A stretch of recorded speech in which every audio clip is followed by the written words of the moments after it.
7వ మాట చదువుకొని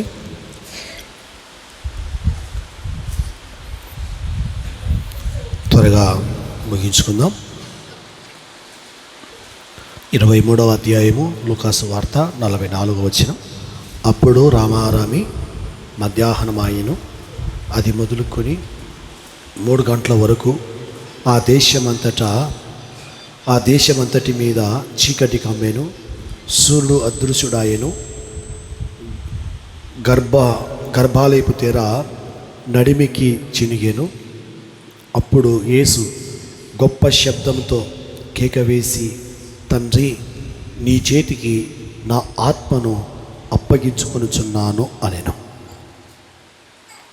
చదువుబడినటువంటి లేఖన భాగమును గమనించినట్లయితే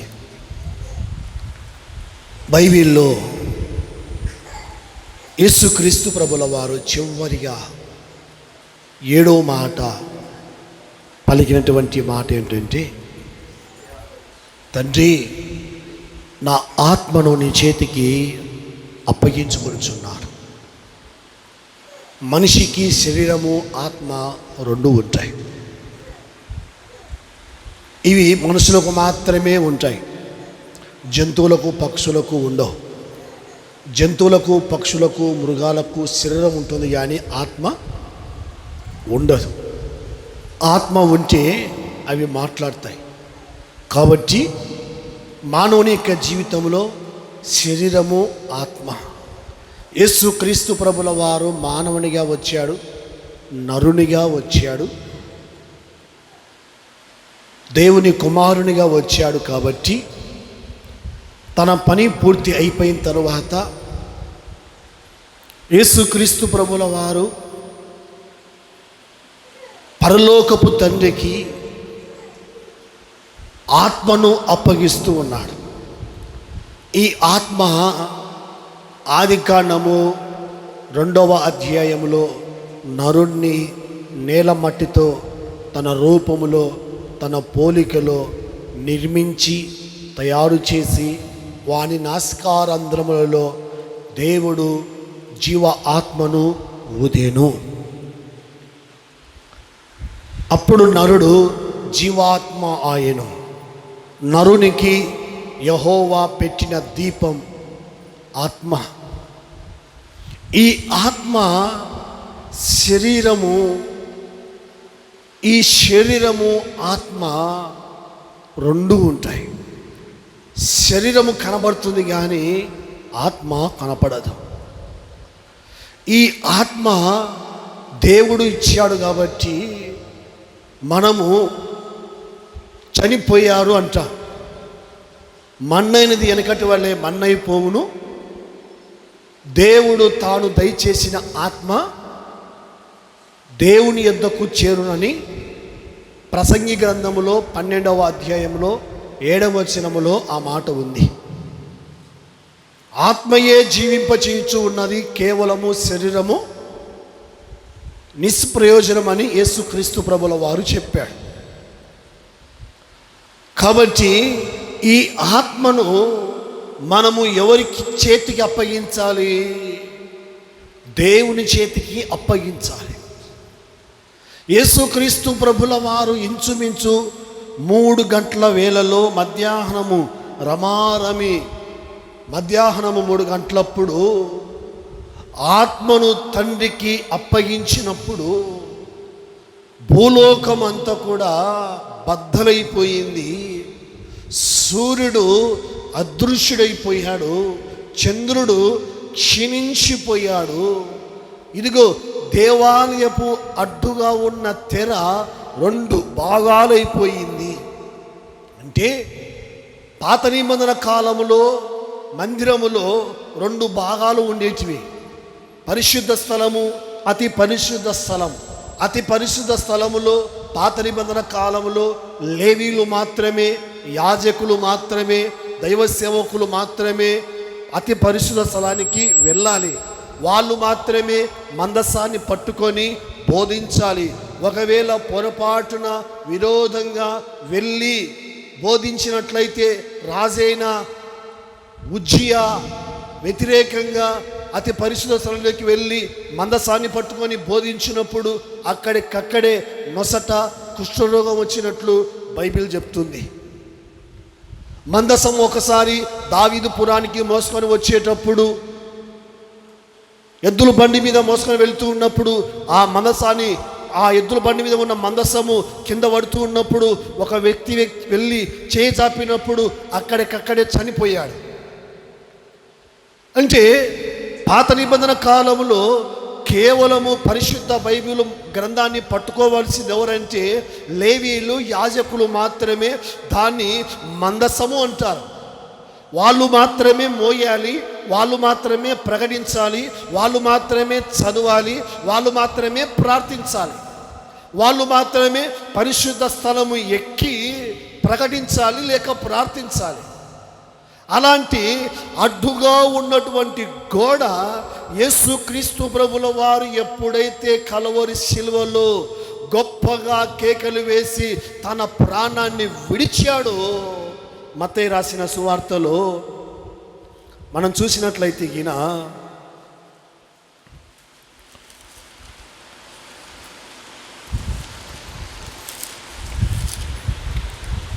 45 మధ్యాహ్నం మొదలుకొని 3 గంటల వరకు ఆ దేశమంతటా చీకటి కమ్మెను. ఇంచుమించు 3 గంటలప్పుడు యేసు ఏలీ ఏలీ లామా సబక్తానీ బిగ్గరగా కేకలు వేసెను. ఆ మాటకు నా దేవా నా దేవా నన్నెందుకు విడిచితివి అని అర్థము.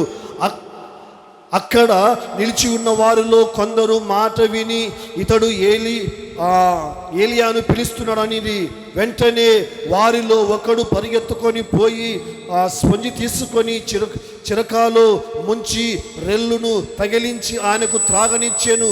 తక్కిన వారు ఊరుకుండి ఏలియా అని అతన్ని రక్షించునేమో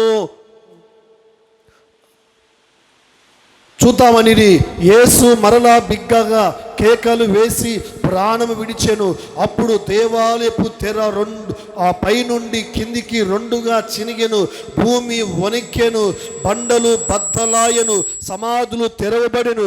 నిద్రించిన అనేక మంది పరిశుద్ధుల శరీరములు లేచెను. వారి సమాధుల్లో నుండి బయటికి వచ్చి ఆయన లేచిన తరువాత పరిశుద్ధ పట్టణములో ప్రవేశించి అనేకులకు అగుపడిరి. హల్లెలూయా. యేసు ప్రభుల వారు ఆత్మను అప్పగించినప్పుడు, బిగ్గరగా కేకలు వేసి ప్రాణము విడిచినప్పుడు, యేసు ప్రభుల వారు పరలోకపు తండ్రికి తన ఆత్మను అప్పగించినప్పుడు భూమి ఇదిగో వణికెను, బండలు బద్దలాయను, దేవాలయపు తెర 2 భాగాలుగా చినిగిపోయెను. చనిపోయిన అనేకులు కూడా నిద్రించిన వారు సమాధులు తెరవబడి బయటికి వచ్చి పట్టణములో సంచరించిరి. ఆయన చావు, ఆయన మరణము, సూర్యుడు చంద్రుడు భూమి సృష్టి కూడా జీర్ణించలేకపోయింది. అందుకే బైబిల్ చెప్తూ ఉంది, దేవునికి బిడ్డలారా ఆయన గొప్ప దేవుడు. హల్లెలూయా. యేసుక్రీస్తు ప్రభుల వారు ఎలాగైతే ఆయన ఆత్మను పరలోకపు తండ్రికి అప్పగించాడో, దేవుని సన్నిధిలో నిలిచి ఉన్న నీకు నాకు కూడా దేవుడు తన ఆత్మను నీలో నాలో ఉంచాడు. ఈ ఆత్మ మనము బ్రతికినంత వరకు, ఈ ఆత్మ దేవునికి బిడ్డలారా మనము ఇదిగో అపవిత్రము చేసుకోకుండా, పాపములో పడకుండా, శాపములో పడకుండా, దుష్టుడైన అపవాది చేతిలో పడకుండా నీతిగా, నిజాతిగా, ధర్మముగా, సమధర్మముగా జీవించినట్లయితే మన ఆత్మ దేవుని యొద్దకు చేరుతుంది. హల్లెలూయా. శరీరము మహా అంటే 60, 70, 80 సంవత్సరాలే. అగ్ని ఆరదు, పురుగు సావదు అక్కడ ఆత్మకు. నరకమున అగ్ని ఆరదు, పురుగు సావదు. దేవుని యొద్దకు వెళ్ళినట్లయితే ఆ ఆత్మ దేవునితో ఉంటుంది. దేవుని యొద్దకు వెళ్ళినట్లయితే పరలోకములో ఇదిగో వెళ్ళదానికంటే ముందుగా పరదైసిలో అనగా సిలువలో 2వ దొంగకు ఎలాగైతే యేసు ప్రభుల వారు నేడు నీవు నాతో కూడా పరదేశంలో ఉంటావని చెప్పాడో, క్రీస్తునందు నిద్రించిన ప్రతి ఒక్కరి ఆత్మ పరదేశిలో దాచబడి ఉంచాది, పరదేశిలో విశ్రాంతిలో ఉంచాది, పరదేశిలో ఇదిగో అక్కడ భద్రపరచబడి ఉంచాది. ఎవరైతే మారు మనసు పొంది రక్షణ పొంది దేవుడు కావాలి, దేవుడు రాజ్యం కావాలి, పరలోకం కావాలి, నిత్యత్వము కావాలి అని రక్షణ మారు మనసు పొంది యేసు క్రీస్తు ప్రభుల వారి కోసము మరణమైన, జీవమైన, కరువైన, కష్టమైన, కన్నీళ్ళైన, శ్రమలైన, ఉన్నవైనా రాబోవైనా ఏమి జరిగినా క్రీస్తు కోసము నిలబడి బ్రతికినట్లయితే వారి ఆత్మకు చావు ఉండదు. ఇది రెండవ మరణం. హల్లెలూయా.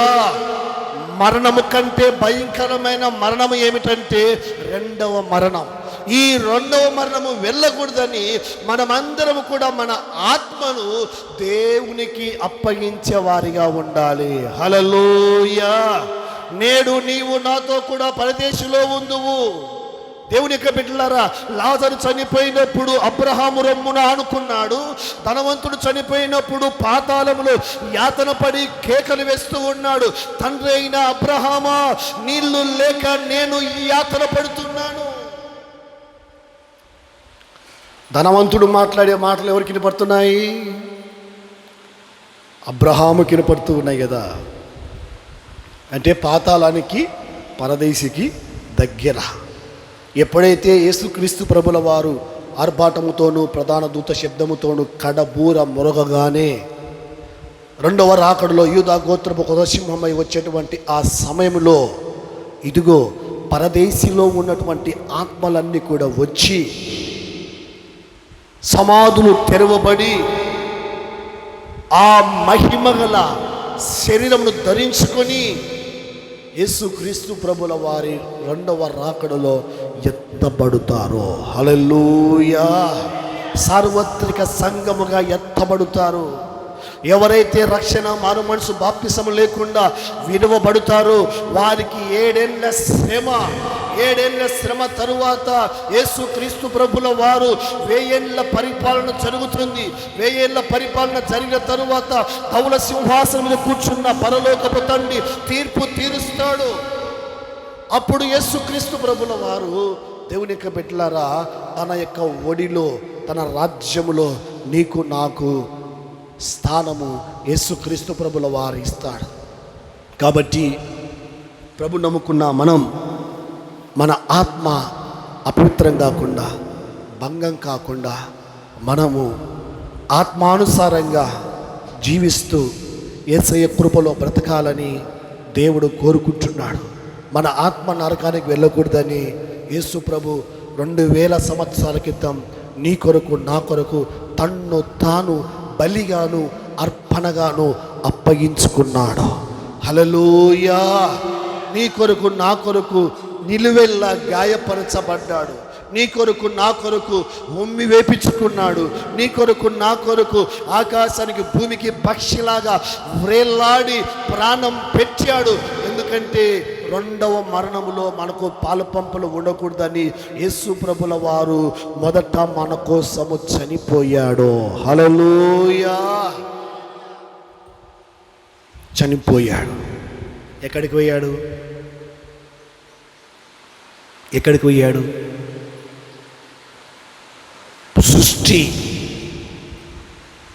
సృజించబడిన మొదలుకొని యేసుక్రీస్తు ప్రభుల వారు రెండవ రాకడ వచ్చేంత వరకు ఎవరికైతే సువార్త అందించబడలేదో వారికి ఆత్మగా వెళ్ళి సువార్తను ప్రకటించడానికి వెళ్ళాడు. గట్టిగా చప్పట్లు కొట్టండి. హల్లెలూయా. నాకు తెలియదు, నేను యేసు ప్రభుని ఎరగను, నేను పుట్టినప్పుడు యేసు ప్రభు పుట్టలేదు, యేసు ప్రభు కంటే నేను ఇంకా 100 ఏళ్ళు ముందు పుట్టాను, 400 ఏళ్ళు ముందు పుట్టాను, 1000 సంవత్సరాల ముందు పుట్టానంటే అక్కడ చెల్లుబాటు కుదరదు. ఎందుకంటే యేసు ప్రభుల వారు వర్తమాన భూత భవిష్యత్తు కాలాన్ని ఎరిగిన దేవుడు గనుక భూమి పుట్టింది మొదలుకొని ఆయన ఉన్నవాడు అనువాడు గనుక ప్రతి ఒక్కరికి, ప్రతి చోట, ప్రతి వీధిలో, ప్రతి పట్టణములో, ప్రతి గ్రామములో, అక్కడ పాతాళములో కానీ భూగర్భములో ఉన్న వారి దగ్గర కూడా యేసు ప్రభు వెళ్ళి సువార్తను ప్రకటిస్తూ ఉన్నాడు. ఎందుకంటే నీ ఆత్మ, నా ఆత్మ ఎంతో విలువైనది, ఈ ఆత్మ దేవుని యొద్దకు చేరాలి అని. దేవుడి మాటలు మన హృదయంలో దీవించునుగాక. అందరూ మోకరించండి, ప్రార్థనలు దీవించండి.